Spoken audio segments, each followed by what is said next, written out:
everybody. Really excited to have you here. So today's topic is melding marketing and revenue management together for success. So we got some intros coming up here in just a moment between myself, Conrad, and then Zach from Beyond has joined us. So really excited. Obviously, we'll get things going just in the interest of time and keeping things on the schedule that we intended to. So Zach, take it away. A little bio about you for folks maybe dialing in or listening in for the first time. Yeah. Well, I've been in the industry for a little over 5.5 years now. Prior to Beyond, I was working for Verbo, did kind of a handful of things from support to Escapia support, then to enterprise account management. So I've seen various aspects of the industry, which has helped, with where I'm at right now. At Beyond, I'm a bit of a data junkie. I focus on customer success, so working with mid-market. But I work primarily on just helping my clients keep up to date with the volatile market and the ever-changing things that are constantly being thrown at us, which I think in the vacation rental industry we're pretty aware of. I'm a full-time traveler, been a digital nomad since I've been with Beyond. That's really helped me gain more of the personal lens of travel and how that looks from short term to long term, depending on where I'm staying. So that's also helped me just kind of get a broader sense of the industry. And so far, I've visited about 20 countries, and 20 more is my goal.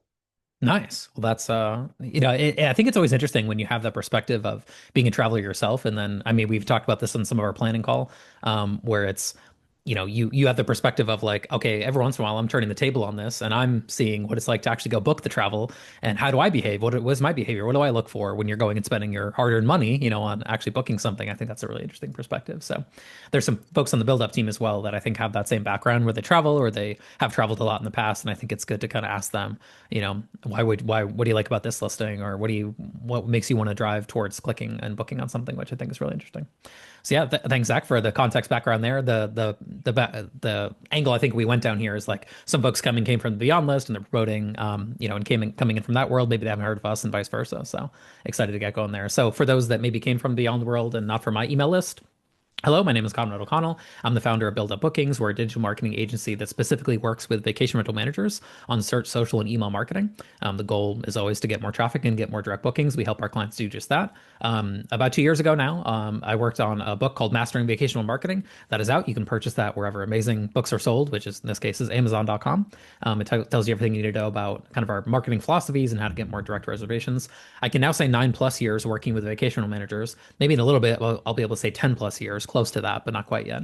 And just over the last 12 months, we've seen $50 million come in through our campaigns to our clients via direct. So, we've seen a lot. We've seen some things that kind of work well. And the goal today is to kind of talk about this battle, if you will, that we're often facing between the revenue management side and the marketing side so that we can get better results. So, quick agenda, what we aim to cover today. Kind of got 6 points, three kind of on either side of the coin here, if you will, all about these different discussions, whether it's marketing, revenue, and obviously the melding of both. So, what this almost looks like, Zach, as I look at this again for a few times, it's almost as like a Jeopardy headings, where it's like you don't really know exactly what's going to happen, but you kind of get a sense of it. So, first chapter here, if you will, if a tree falls, does marketing know about it? Do rules for booking lead times, how to get the word out, rigid rules equals mixed bookings, what can be versus not be controlled, and how amenity demand differs by market. So, Zach and I are going to kind of trade off here a little bit and dive in. Anything we should hit on before we really start the content here from your perspective, Zach? What else did we miss? No, I think we're gonna hit a lot of the good ones that I'm seeing regularly come up in topic on my day-to-day conversation. So I think it's gonna be jam-packed full of good insight. Yeah, yeah, and that's the thing too, right? Like it sounds like we're in similar buckets in that space, where we're often talking with our customers or talking with these clients all the time. And I think that's probably one of the biggest unlocks in my career is just like when you talk to 30 or 40 different people on a monthly or bi-monthly basis all over the US or all over the world in some cases, and you kind of hear little bits and pieces from other people. Sure, we have all this data from companies and Beyond and all these other platforms where we can see aggregate data of what's happening across thousands of listings or millions of bookings, that sort of thing. But it's always good, I think, just to have that like, what are you feeling right now? What are you seeing right now? And just listening to what people say. And then I feel like I can learn a lot from that, as well. So, yeah, chapter one here, if you will, if a tree falls, does marketing know about it? So I did a fun ChatGPT image of a tree falling, but not quite falling on a very premium high-end vacation rental house here. So don't worry, no homes were harmed in the filming of this video or this image, if you will. It was just a ChatGPT generation, but thought it was a good illustration for what we're talking about here. So Here's, I think, what the core problem is, and this was when we put together some of the slides for today. This was something that we talked about at length. Marketing and revenue don't seem like they communicate very often, or if they do communicate, maybe it's not with all the context and all the information between these two different departments or areas in the company. And in some cases, it may be two different third-party companies. It's certainly plausible that I know we have clients that use Beyond for their pricing and their revenue management, and then we have folks that are using our marketing services. So here you are, maybe you're sitting in that seat of the vacation rental manager, or maybe you have a marketing title or a growth title on a team like that, and you're dealing with two different external companies, and maybe we're not actually chatting and going, communicating with each other directly. So it falls on you maybe to then be the conduit or the communication layer between the marketing team or the marketing agency or some other solution that you're using, and maybe someone who's more on the revenue management side, setting rates, doing those sorts of pieces. So I think the first step maybe in trying to solve this or get a little bit better, context around it would be, how do we better share information? Is there some report that can be sent out on a regular basis, weekly, biweekly, that sort of thing, that actually lets us know what's going on? If the revenue team is making adjustments, I think the question that I always want to know on the marketing side is why? What are the reasons for the adjustments? What are we seeing that leads us to that conclusion that we should be making adjustments? Heck, maybe it's adjustments up, and we should be figuring out ways to promote that inventory to get more high value bookings. Maybe it's an adjustment down, and I want to understand that too, so that I can better, take action perhaps on seeing what the demand curve might be, or seeing what the change might be in reservations if we put more marketing efforts there. But I think only then can a marketing department or a team really on the marketing side act with the right intent. I think if you give your marketing team very little information, or they don't actually know what's going on, it kind of puts them in a tough spot, from time to time. And I feel like we're sometimes in these spots with some of our clients that we might work with, because we don't actually know exactly what to work on. Sure, we can look at calendars and we can see where things are soft, but your market best, your inventory best, right? Where if anything, marketing and revenue management services can enhance what you're doing, but it's still, you're still the pilot in the box, if you will, that's having to drive that plane or bring that plane into the right spot. So Zach, curious kind of your perspective on this, having worked with a lot of clients over the years. How do you see this kind of interplay happening between the marketing team and the revenue team? Do you think it's as slow of a relationship as it seems to be in most of my situations? I think it just depends. I mean, from a client perspective, I think, yeah, they have to be a little bit more like on top of it and have the right team, and not everyone has the bandwidth to be having that communication. I think from like the beyond side of things, I mean, we are constantly working on how do we improve that. I mean, we have a RevMan team that's constantly communicating, and our marketing team does a really good job of actually communicating that to us, or putting out blasts via email, soon to be in-app through our new mobile app. But I know we recently just released in-app notifications for our desktop users. So, if we get notifications about a market trending down in some way, we actually send them notifications that'll pop up while they're in Beyond that show them like, hey, this destination is pacing down. These are some of the changes that we're making. We also recommend you to look at these specific areas. So I do think that it can be tricky, and there's a lot of, working together that needs to happen. But I think, depending on the company and depending on the size and how much you communicate, it can be done, as well as depending on the softwares that you're using. Yeah, yeah, I like that idea of like surfacing information when they need it, right? So if you're logging into, Beyond, or even other solutions out there, and you get that information right there as you're thinking about it, you're making adjustments, maybe you're reviewing reporting data. That's kind of the place you need it, right? You don't need an email and then there's five other emails next to it about, oh, my toilet's broken and this guest is unhappy and that owner wants to talk to you and that sort of thing, right? It's always like, here's the angle that you actually want to pursue as it relates to taking action on that. So I like to hear that, and I think that it's always one of those pieces where the more, generally speaking, the more information you have, the better decisions you can make. At some point, sure, you can overdo it and get too much information. And, from time to time, I'll encounter a client like that who's just very analytical and like overly trying to look at trends with very small sample sizes. Oh, we got two bookings from Mexico City for our properties in Texas. Maybe we should focus on a Mexico City campaign, but maybe we shouldn't. Maybe there's actually not anything there, and it was just kind of a random thing, and someone happened to be visiting family. So I think that, like anything, like medicine, you can overdo it and take too much of it, even take too much of a good thing. But in my experience, it's like often marketing doesn't really know exactly what is going on. So I think the more information sharing that can occur, the better results can come from that. So, if that's an initiative or an effort inside of your company on the vacation rental side, or I actually just launched a poll in the chat here live, by the way. I'm curious some of the responses that are coming in, because we're seeing some data come in already. It'd be interesting to see how people are kind of reacting to those changes, whether they're large or small. So it looks like about 50%, 7% of people that have filled it out so far are property managers, and then about 27% of people that have filled out the survey so far are multi-property hosts, and then about 15% of folks are single property host. I rounded up. That's not going to sum to 100 for you data freaks out there. But yeah, that's a good indication kind of the audience here. Hey, if you're a single property host or if you have a handful of properties, you can probably make information decisions a lot quicker. So maybe consider yourself in a way a little bit lucky or just a little bit more straightforward on what you can take action on or do because you don't have these like information silos maybe between different departments or companies. But if you're part of that 60 odd percent, a little bit less right now, that's filling out the survey that is a property manager, you probably, have a lot of room for growth on how do I get my marketing and my revenue teams talking with, the marketing team so they can take action on it. And in a little bit, we're going to talk about what the actual marketing activity might look like. So let's say we decide there is a problem where there is an area for opportunity. What sort of changes might you make in your marketing to get those results? So we'll come back to that in a minute. But for right now, Zach, I'll kind of run slides here. So tell me if you want to kick these ahead, if you will. But next chapter we've got is new rules for booking lead time. So tell me a little bit about what's going on from your perspective. Yeah, and I'm sure a lot of us can feel this, but we're seeing things, a lot of outside factors that are really shifting the traveler booking trends right now, more so in previous years prior. So, drive to markets are seeing the most significant drops, but a lot of travelers are just booking more last minute. You think about everything that's going on in the world, economic inflation, job security, but also just from a traveler lens, I think during COVID, it was an owner's market. So we had more say in how we priced things and how we looked at things, and we had more flexibility. Whereas now there's so much supply that, if I'm a traveler and I'm looking online, I can save 10 properties and go back in 2 weeks and see how many of those properties are still there. So the sense of urgency to book farther in advance is slowly disappearing, and guests are just more patient with knowing that they're going to still get the same quality of property last minute, but probably at a cheaper price. So we're also getting savvier. There's a lot more technology. People are getting more used to, using OTAs and the technology that's there. So they're getting more accustomed to waiting for these discounts and knowing that they can save if they just be patient. But I think it's just important to look at like guests are expecting more flexible stays. They know that they're going to get last minute deals. They know that they're when to wait for the best offers. But something that, like beyond offers is looking at the search demand that can help you kind of target when and where the travelers are actually looking before those bookings are hitting and make sure that you're taking the steps to get the best rate out there prior to that. So being more proactive instead of reactive, which that can help you just make sure that you're optimizing things ahead of time and staying competitive, while also, being mindful of not losing out on all the ADRs.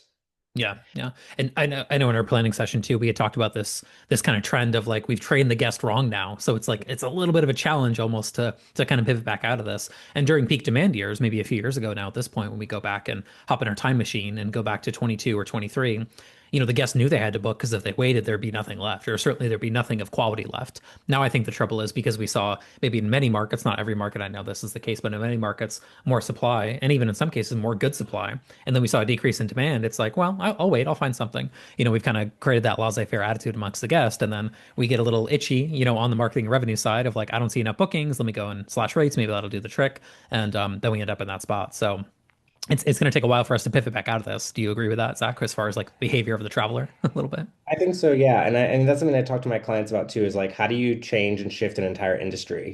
We can be ahead of it and test it out strategically on a small level, but changing an entire industry to react how like hotels and airlines do is going to it's a much slower moving process versus, something quick.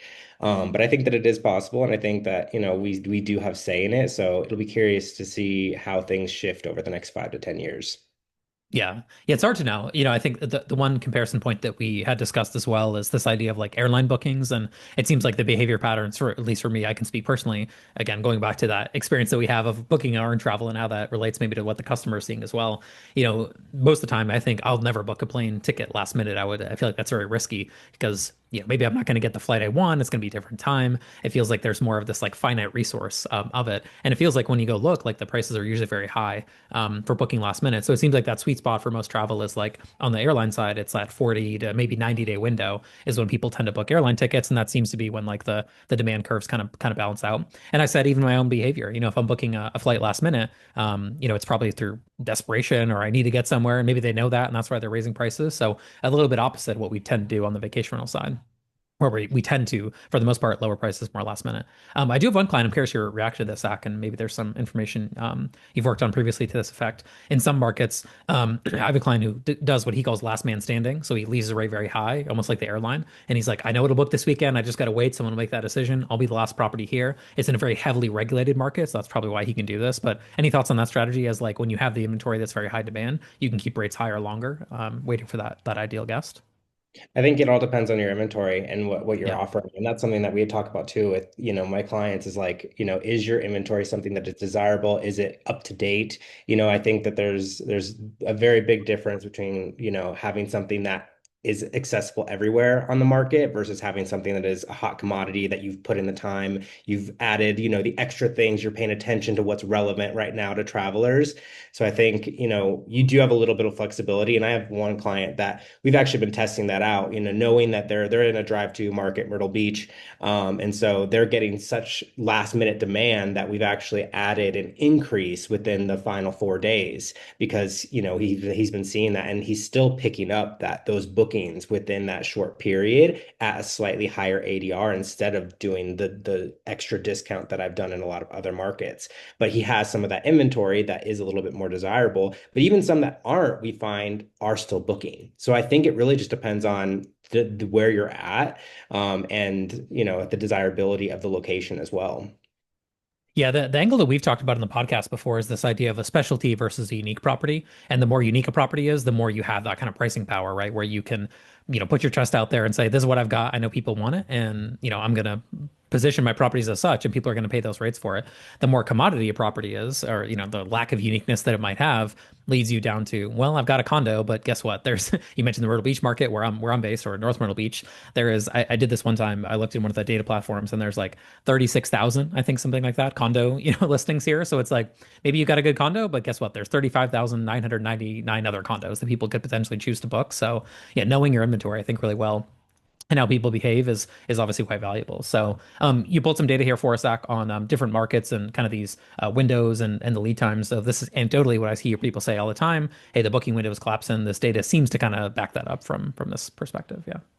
Yeah, I mean, you can see here on average, guests are just booking later than what they have been before. So it's usually like 20 to 30% difference compared to last year. So I think, it's important that it's good to look at old data, but also you have to be agile and look at things like, a lot of my clients right now in some of these markets, what used to be booked months in advance is now sitting empty. And I know a lot of them get anxious with seeing their calendars sit empty, but then literally, and the next time we talk a few weeks later, they're like, oh, everything's fine. And we look at the booking data and we see that all of that occupancy that they were missing is suddenly filled and even a surplus. So I think it's just more so about shifting and being proactive, knowing that this year's trends are going to be a lot different than what they have been in previous years.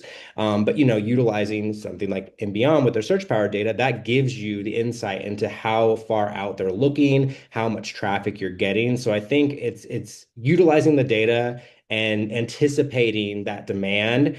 Don't hold rates too long because you're gonna put yourself at risk for doing last minute sales. Like try to figure out when the sweet spot is. Utilize the resources you have, which with whatever softwares you're using, to make sure that you're adjusting price when needed. Because I have seen some of my clients, they'll go and they'll slash those rates too early, but then all of that demand comes in and they miss out on all that ADR. And right now, I feel like we're already anxious enough about missing out on that revenue because we're not seeing it as far out as we used to, but we don't want to give it away knowing that those travelers are going to book and wait last minute. So I think of revenue management as always a pendulum swinging.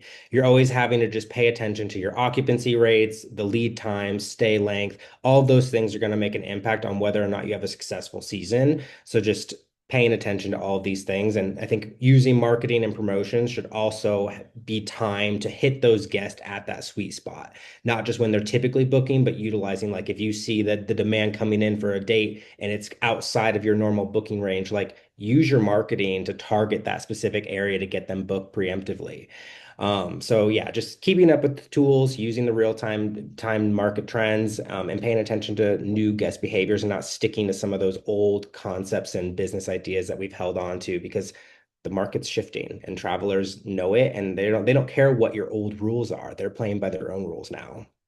Yeah, yeah. I mean, I've seen this happen over and over again, I would say too in my career. On the other podcast that I had for a while, we worked with Scott, and Scott was one of the people that was running Vantage, in the past. And Vacasa came in that market many, many years ago into the Ocean City market. And, a lot of managers in the Northeast kind of have these like hard Saturday to Saturday turn days, right? That's how we do it. That's how we've always done it, that sort of thing. And to your point, Zach, the new people coming in the market look at it as, no, it's just a calendar. Like maybe they have night minimums. A lot of people have night minimums. That's obviously perfectly fine. And I'm sure you would advocate that. Maybe we could talk about that in a minute. But you could check it any day. You want to check it on Wednesday? Sure, I'll sell it to you, right? Why not? Whereas the old mindset was, no, it's Saturday to Saturday. That's how we do things here.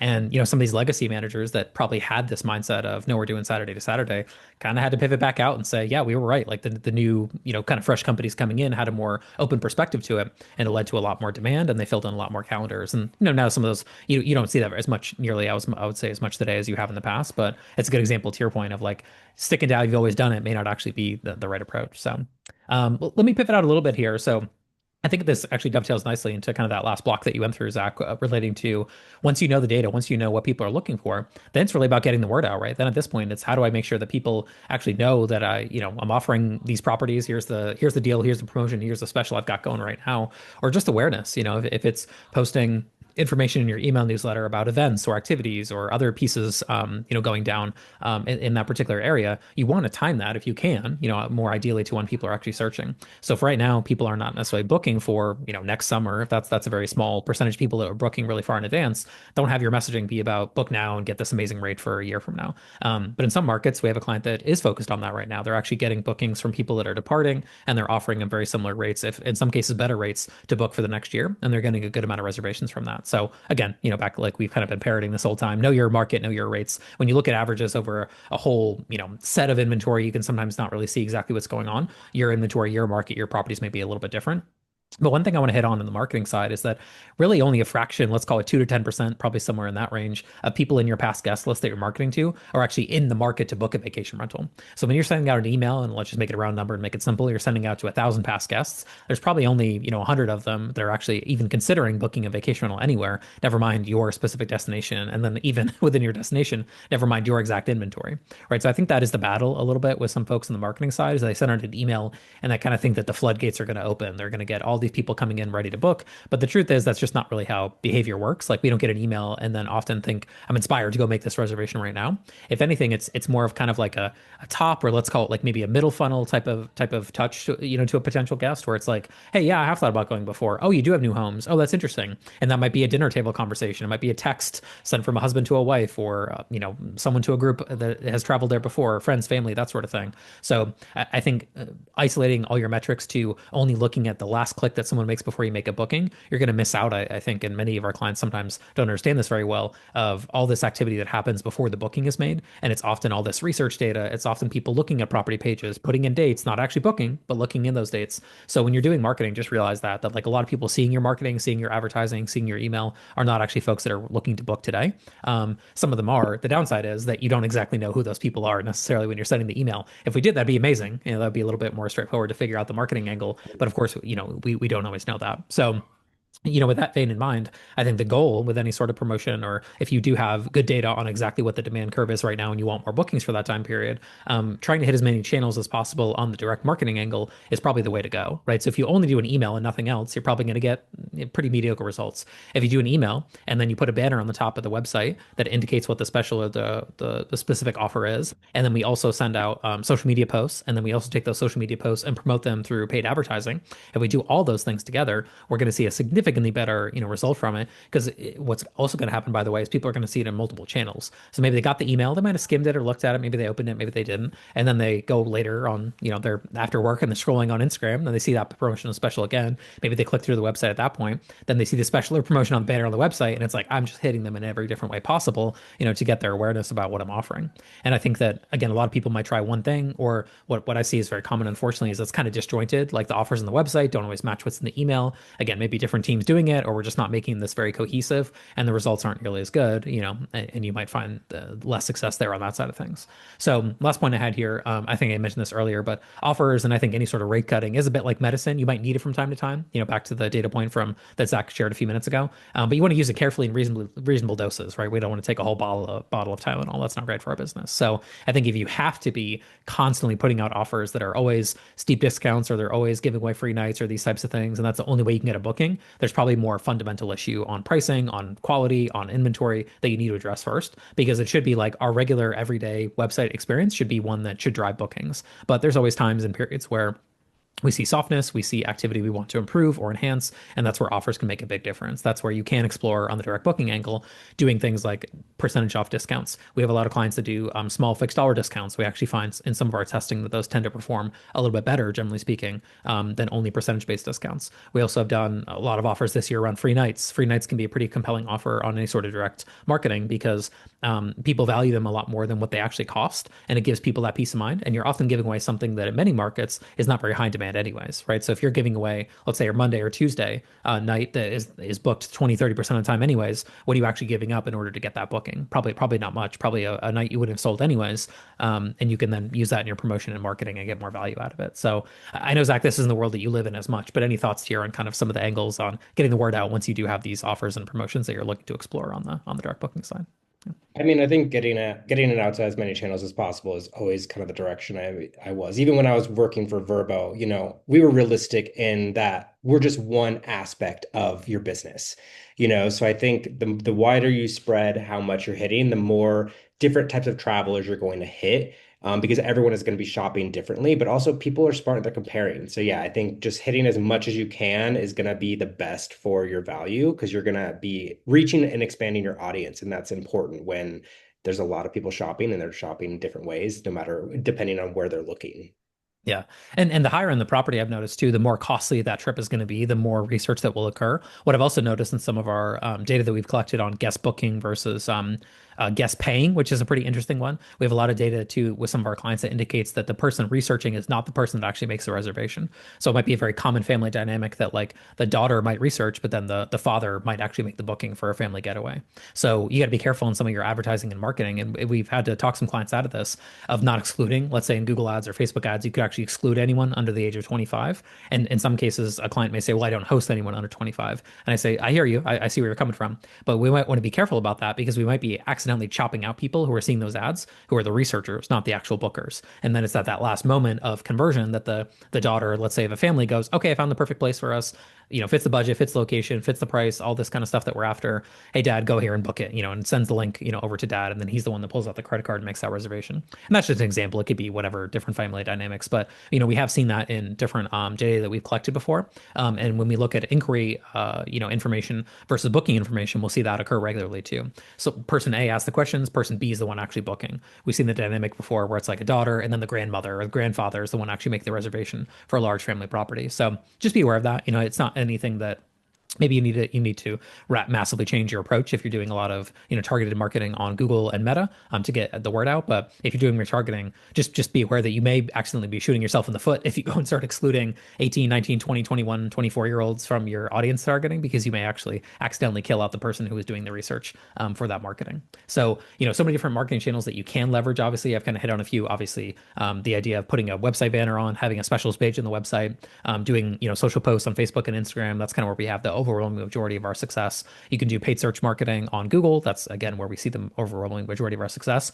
Probably two things I didn't touch on in that last block was outbound phone calls and outbound SMSs. So we have a lot of clients that are doing this now. They're using more of like a sales CRM type product. So we have some clients that use Close as their CRM, and it's not really specific, if I'm being honest, to the vacational industry. It's just more of a general purpose CRM. But they'll load up all their past guests in there, and they'll actually reach out to people through an outbound phone call or through an outbound SMS. And we have folks, clients that we work with whose reservation cancellationists are actually compensated in part by how much outbound demand they generate. So the idea of let me wait and hope someone sees my great rates and they see my advertising, they make a booking. Okay, that'll get you somewhere. But we have a client that we've worked with for a long time who does an outbound phone call and says, "Hey Zach, you stayed with us in Mexico City last summer. And you had a great stay. You left a 5-star review. You had a great time. Are you traveling back again at some point this year?" And that outbound message may not yield the same results as someone clicking inbound, but it's just that touch point of getting someone to like see what you have to offer. That personalized outbound may do a little bit better. And if you have someone who's come back, let's say year after year, they've always booked with you, they've have a high booking value, maybe they've done $10,000 plus bookings with your company, and then you see them not booking, like why not do something about that? Why not try to reach out to them? So phone calls can be quite solid. A lot of folks nowadays kind of silence. I'm this way. I silence phone calls from unknown numbers, so may not see that. So the SMS can be quite powerful too, because you can drop in some context. Hey, it's Conrad here from Conrad's Cool Cabin Rentals. Zach, you stayed with us up in North Carolina a few years ago. We haven't seen you back since. What's been going on? Are you planning another visit to the area? Maybe not, because it's not another country, Zach, but maybe that could be a way we get you back in the door. So I'll get there. Okay, cool. Rigid rules, missed bookings. Walk me through this one, Zach, on the flexibility. Yeah. Yeah, I mean, I think we kind of touched on this earlier, but we're travelers right now are just more hesitant on where they're putting their money. They're paying attention to the economy, they're paying attention to everything that's going on in the world. And so there's a lot of uncertainty with the future. And so they want to know that where they're investing their money is going to be worth it and they're willing to wait. So I think a lot of this comes down to, and this was a big push when I was working for Verbo for years, was those strict cancellation policies. And even I as a traveler, like I do, I'm traveling all over for short and long stays. Usually 9 times out of 10, unless I really love the property, if they have a super strict cancellation policy, they're already ruled out. I will even filter them out, as I'm doing my search, because for me, I just want that flexibility because I don't know what's going to happen in a month or two. It usually is just a red flag for a guest, especially in competitive markets where they have more supply. If I know that I have 20 listings that are offering me flexibility and you're one of those listings that are giving me a harder time with the cancellation policy, I have more options. So I don't feel that pressure to pick your listing versus somebody else when the flexibility exists. But also just thinking about it from the OTA side, like look at Airbnb. They're phasing out a lot of these stricter cancellation policies and rolling out new limited options as part of a broader shift towards just being more guest flexible. So I think it's really important to kind of reassess some of these policies. This can all be on a listing basis too, depending on your inventory. But I think just having a more open mind to what the travelers are looking for and adjusting it, a lot of some of the things that we found with the clients that did shift when I worked for Verbo were that the volume of bookings that you would bring in by adjusting to something flexible outweighed the revenue loss for those that canceled last minute. So I think, it's just important to kind of use the data again, rely on that, because you might be shooting yourself in the foot if you don't adjust and then you're missing out on all those traffic or even the visibility on the OTAs by having something more strict. But the same thing goes with the rigidity of minimum night stays. Again, thinking about the economic factors that travelers are looking at, they may not be able to afford those 7 night stays like they once did. I can literally tell you that, I have a lot of high-end clients that I work with and that used to do those 7 night stays, and they're missing out on some of the business that they would get year over year. And when they ask the clients why they're not getting it, well, it's cheaper to book something less, or it's cheaper to wait, but also I can't afford the 7 nights. So even your clients that may be able to afford some of those high-end stays are more savvy and aware that if they wait or if they book for less nights, they have the flexibility to save some money. So I think just being in tune with the current demand and being reasonable and agile, and having those conversations with your owners, because I know it's not just a property manager thing. I mean, it usually comes down to owners and other regulations. But I think, being agile with that is going to help us gain the most for each season, because guests are realistically just booking shorter trips. They're booking them last minute. They want to stay less, and they want the best price. So if you're clinging to some of those long-term stays, I think you're just leaving revenue on the table. And this is especially in a lot of the beach towns, where you're at, Myrtle Beach, Carolinas, New England, like these properties that have high minimums are really lagging behind on some of their peers when it comes to occupancy. And so I think the bottom line is just what worked years or decades ago is no longer working now, and you need to adjust to this new guest mindset. Otherwise, you're not going to see the revenue that you once did. But utilizing the data, again, I'm going to always circle back to that, is going to be the best way to understand the length of stay demand and shift your policies accordingly. Sometimes it's not, sometimes you can wait and have the 7 nights, but then, 6 months out, adjust it to 5, adjust it to 4. Like there's different strategies that you can utilize. Use your resources, but think smarter, not stricter. That's a good tagline. I like that. Yeah, because we were talking about this a little bit too in our planning session. This idea of again, our own personal travel habits and how we think about things. And yeah, it's a that feeling of being locked into something. I think can give people some anxiety of, oh man, am I really going to need it? That sort of angle. And I think it was a very common mindset a while ago that there'd be very strict cancellation policies. 60 days before arrival, it's locked in, or 30, 45 days before arrival, it's locked in. You're getting that no matter what. And now it seems like people do want more flexibility. So I know there's some software products out there too that help that. But I know one thing that we had discussed, in our planning session was this idea of like, you need to look at it over a long period of time, not one booking, because you're always going to be able to find that one booking. The example we gave was, imagine you had a 4th of July booking at the beginning of this month. It was a massive booking, your best property, high rates, and then you got that dreaded, cancellation policy last minute, and someone took advantage of it and they said, "Oh no, I'm not going to come," and you end up with that property and you're holding the bag for it. Obviously, the owner's going to be really unhappy. I've noticed this, by the way, talking with clients over the years. Owners get very mad when you miss a holiday booking, like you miss a 4th of July, Labor Day, Memorial Day, Christmas, Thanksgiving, and they hurt you for that. They never give you credit for the random February booking you got that you shouldn't have got, or maybe would be very unlikely to get. So that's kind of a just a side note that I've observed over the years. But anyways, when you are getting those high bookings, they do cancel. Hey, from time to time, you're going to get hit in the side of the face, right? You're going to get hit with a brick, and it's like, darn, like that. That's a bummer that I got a cancellation there. Maybe you'd be able to pivot back out of it, lowering night minimums, slashing the rate. Hey, I'd rather take something than nothing. Maybe there's something there. But I think people need to look at this over a long time frame and not imagine in their head one horrible thing happening of like a last minute cancellation on a really valuable stay, but instead think about how many more bookings they're going to generate between these policies and people. It's just another easier reason to onboard and someone book with you direct or book with you on the OTA platform. So yeah, I couldn't agree with that more. And I think it's something that a lot of people are overlooking, and it tends to be probably to your point earlier, something that's a little bit more of that legacy mindset, right? Of people who have done it that way for a long time and gone that way. So you had some data here that you pulled as well, just for looking at these average length of stays. And are these mostly trending down from your data set, Zach, or what are you guys kind of seeing on your side? Yeah, yeah. These are, I mean, and keep in mind that these are not bookings, but these are what people are looking for. So this is what their average search is. So not even just what's being booked, but yes, it's trending lower than what it has been in previous years. I think the biggest thing is that your guests, they're really looking for flexibility, and search and length of stay can be your way of having a competitive edge versus other other companies that aren't adjusting to this. But knowing what your travelers are searching for ahead of time can help you pay attention to your price, your listing, how you promote, your headlines, before the booking even happens. So I think just paying attention to this is going to be really insightful to how you strategize and looking ahead. For example, if we were just looking at Charleston, like it's averaging about 3.9 days, while Oahu and South Florida are closer to 7.5+ days. So, I mean, if your policies and content don't align with those patterns, you risk being filtered out early. We've seen a lot of operators that stick out that 7 night minimum, especially in traditional, short-term markets, but they're losing out. I have an account that's in Marco Island, and they are rigid for that summer 7 night stays.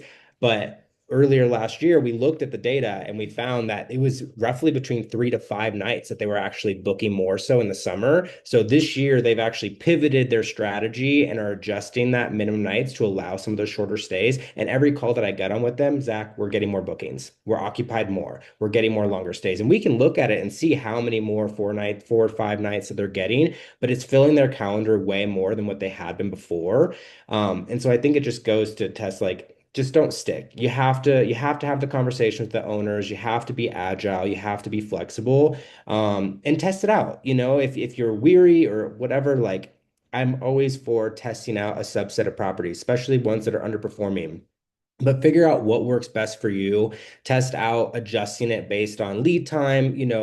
utilize the data and have it adjust to your strategy. But I think just being open to adjusting it is going to help you win in the end. But then also be clear on the messaging. I know that there's not a lot of ways in the OTAs to do it, but I can't tell you how many times I would tell my partners, like, adjust your headline, promote the things, like I think there's different ways that you can target these travelers instead of just adjusting your minimum night stay to make sure that you're grabbing their attention on that initial page when they're shopping. But I think, just the bottom line is let the search behavior guide your strategy. Don't wait until your conversion drops to make the change. Yeah, I like that too. It's I feel like I reference this regularly, but it's this Bezos idea of like a one-way door or a two-way door. In other words, how reversible is the decision? So if I take a subset of my properties and I make them, very low night minimums, or I change some of my policies on cancellation and I do it for a subset of them, and it goes poorly, or I don't like the numbers that come out of it, I just undo it. It's not the end of the world. It's not the You're not committing to that in perpetuity, right? You could try it out, see what happens, but to your point, what probably will happen is you'll go, oh, I should probably do that for the rest of them as well. It's probably what most people are going to end up saying. So it's a two-way door. If you go down that door and you don't like it, you just turn around and go back out the door. It's not a one-way door where once you make that decision on these types of policy changes or rate adjustments that Zach's talking about, you're married to that forever. It's something you can pivot back out of very quickly. So yeah, I mean, I guess on that vein too, I want to put this in here because I think we talked about this a little bit online, and there's always some discussion about this.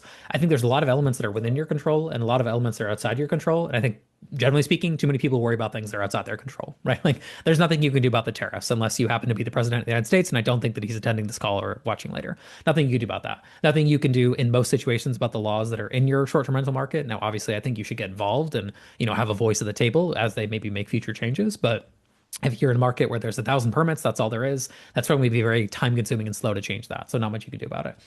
You can't really do much about platform algorithm changes, policy changes. Obviously, there was a lot of, conversation online a few weeks ago about this Airbnb payments change and what people felt like was going to be very vastly different to their business.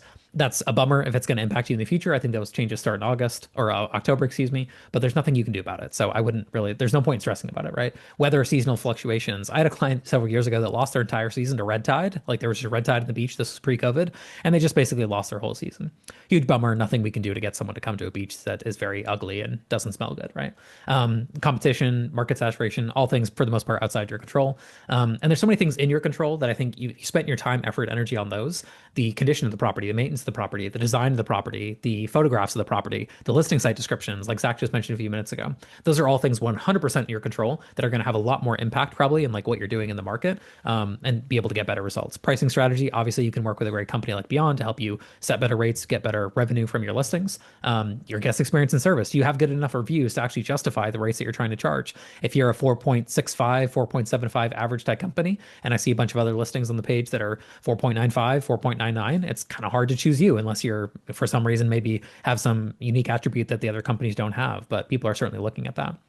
Obviously, marketing, we believe, is 100% something in your control. You can get the word out. You can have an email list. You could have an SEO and paid search campaign running. You could have social media content going out, video tours of the properties. You could promote that with advertising dollars. And there's a lot of angles there. And then, of course, cleanliness or just any other standards you have for properties make a big difference. So we don't have to spend ton of time on this one, Zach, but I think it's just like knowing what you can do something about and knowing what you can't do something about, and just where you put your energy. You can acknowledge that bad things are happening and Canadian travel is down to the US. We can acknowledge those things or be aware of them. That's fine. But if we can't do anything about it, I think it's best we just mentally move on and focus on other things. Not sure if you agree, but yeah. Oh, I agree 100%.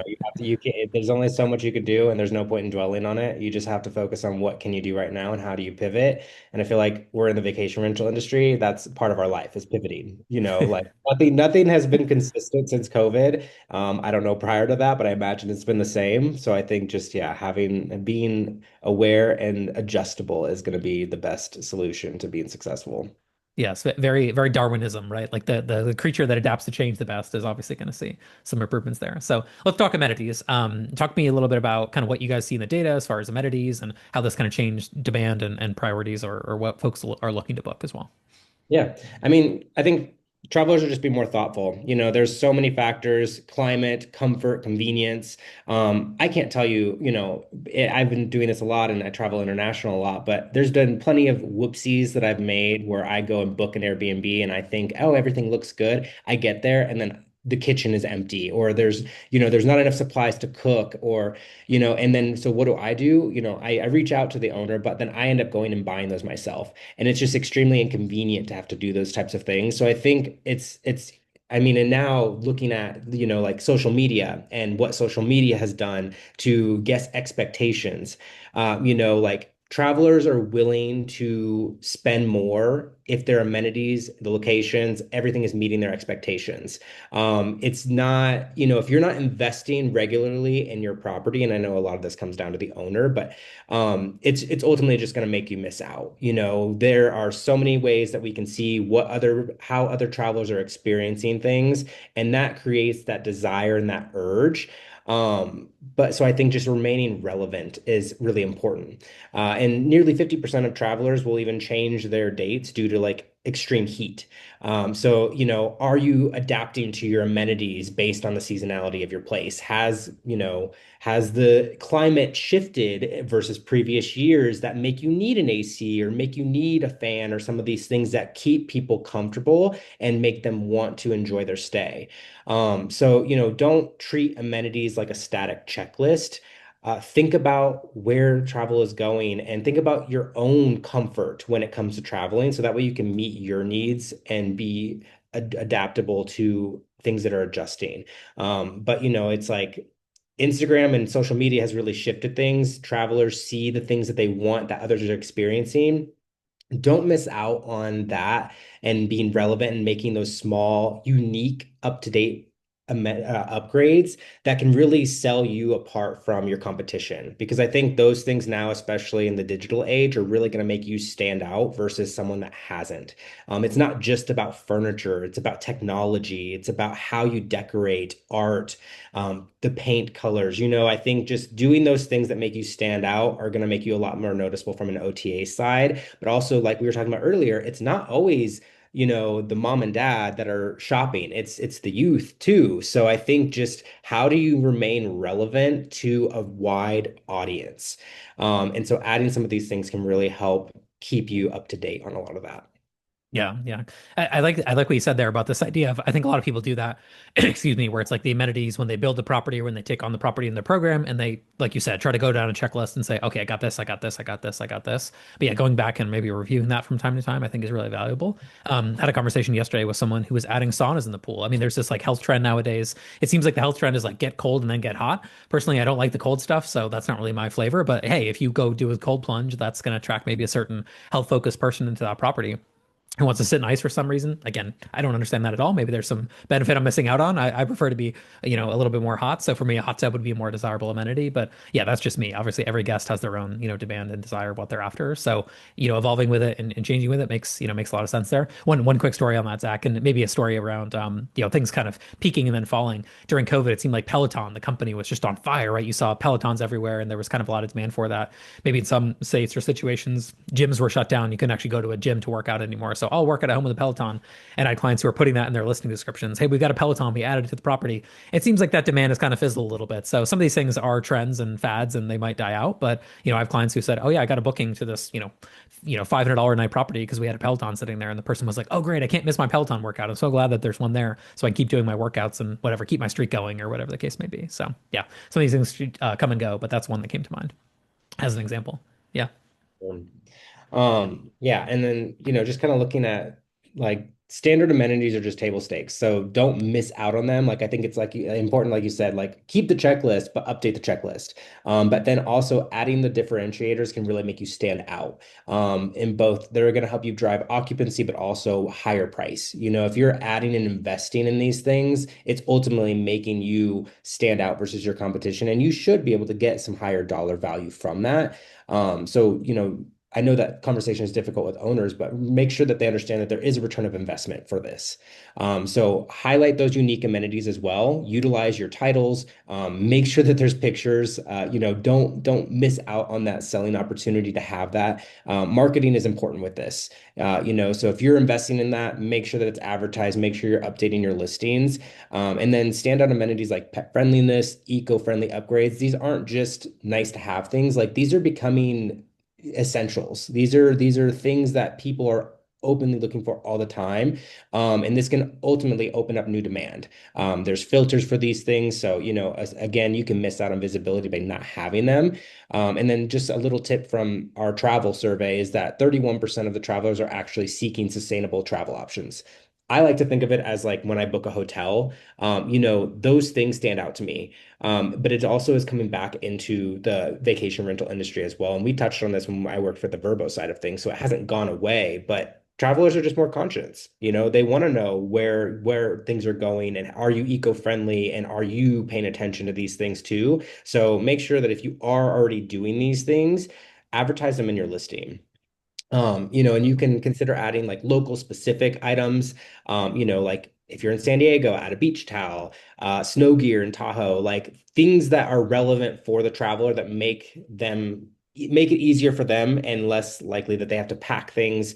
Those things really add value to your property. Family-friendly amenities like pack and play, kids books. I've even had a lot of my clients now switch to there's some new packages that you can add where you get like discounted bundle deals by partnering with other softwares that you can get a dolphin tour for 25 extra dollars. Like there's things now that make those experiences far more greater, but also just add to the marketing that you can do. And there is a good return of investment, especially when you're in a deeply competitive market as it is. So anything that you can do to stand out is just going to help your property stand out and be, more take more advantage of what's going out there for the market. Marketing revenue teams, I think, will also should collaborate on these. Like I think those two kind of go hand in hand. If you're making the investments, utilize marketing. Yeah. This is going to help you stand out a lot more. And in our experience too, sometimes better, the test will pull better when you say, like, for example, we have a client who we're actually doing this with shortly, whether you're getting a water park ticket for any stay basically for the rest of the summer in exchange. And, my kind of logic is that we're building that kind of into the cost of it. But in lieu of a discount, would you rather have a discount it's hard for someone to even perceive, okay, I'm paying 225 a night versus I'm paying 250 per night. It's almost like that's not enough for someone to really make a decision off of for a few nights. But if I book this one, I get the water park tickets, people assign a value to it that is sometimes often more than the actual cost of that thing. So the water park tickets might be $30 per person and we're, funding them for that particular promotion. But the math of it, I think is going to work out very favorably because it's like, oh, I want those. Like I want to go to the water park. We're going to go one more summer trip before the kids go back to school, right? That sort of angle. So yeah, people often value things differently depending on, how they actually perceive it. So like, I'm a golfer, Zach. That's like my hobby of choice, if you will. And there's a lot of golf lodging package that tie together tee times and lodging into one fee. And it's like, you almost like the consumer on that, it's like hard to even figure out what you're paying for, but you're like, I don't know, it's what I want. So you just go for it, right? And I'm sure they're making a lot of margin off, those of us that like to partake in that activity. So yeah, there's a few questions that came through. So if there's any new ones, feel free to drop them into the chat. I did want to review the final data on folks attending, and then we got to do the Amazon giveaway here. So definitely open to that sort of thing. So let me open up Q&A. I don't see anything new in there. I think by the way, I think we have Drew here as well, Zach from your team, who's answered a few of those questions about some specific market data and those sorts of pieces. So I think we're in good shape there. If there's any other questions, obviously put them in the chat. There's a Q&A function. Just want to set the final data. I will end this poll now, just for the folks listening in. Of the people that are attending, 15% are single property hosts, 28% multi-property hosts, 60% of you, again, a little bit less than that, are property managers. 65% of people attending are currently using a revenue management solution. 35% are not. So Zach, a lot of opportunity there maybe for beyond those 35% of people that are not using anything. They could be maybe doing things a little bit better. Our final question in our survey here was, how is 2025 trending for you? 21% of you said you're down in revenue. 45% of you are about the same as you were last year. And then 33% are up year over year from where the revenue was last year. So thanks everybody for submitting those data or the little survey responses. We appreciate that. And there's some awesome stuff there. The Amazon gift card comes right after this, but Zach, we got to get into promo. So how can folks learn more about Beyond and maybe work with you or someone on the Beyond team on the revenue side of things? Yeah, feel free to scan the code. We offer free revenue consultations, but it's an easy, quick way for you to get to be able to ask some questions with someone that's dedicated in our revenue side of team, revenue side of things.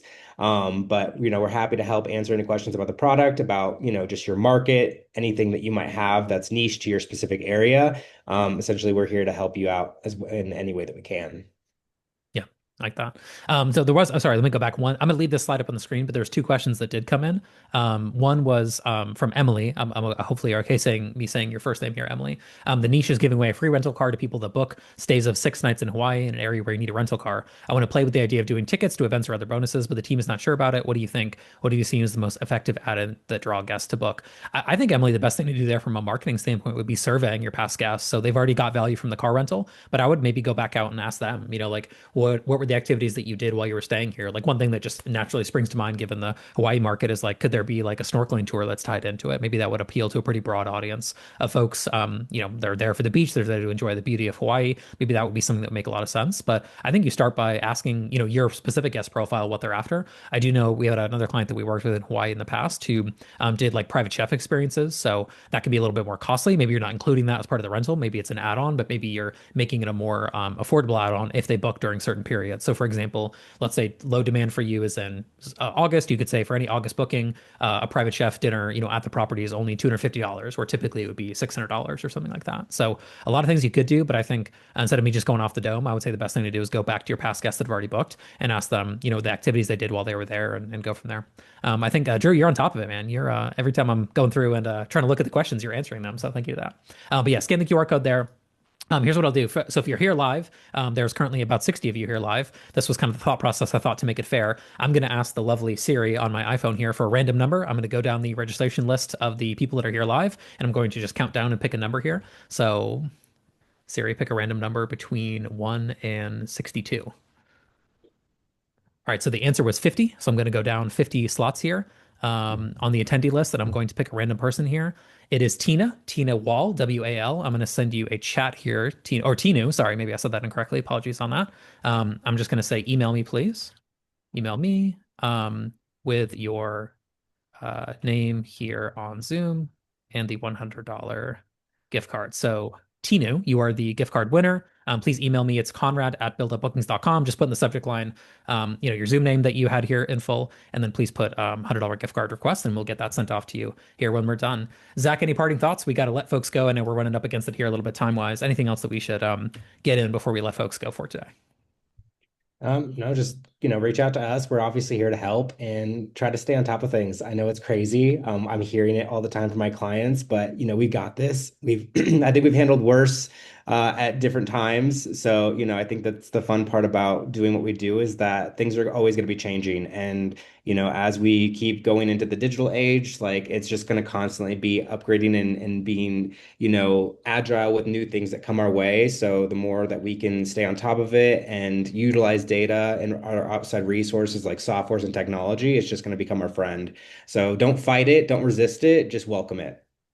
Yeah, I like that. Embrace the change, do the revenue management that you need to do, get the rates right, obviously, and then market it, tell people about it. When you do that, you're going to get the best success. One without the other. I mean, it's like peanut butter without the jelly. Like, it's not going to work. So awesome stuff there. Zach, really appreciate you hopping on, man. I know you're super busy, got a lot of things to do.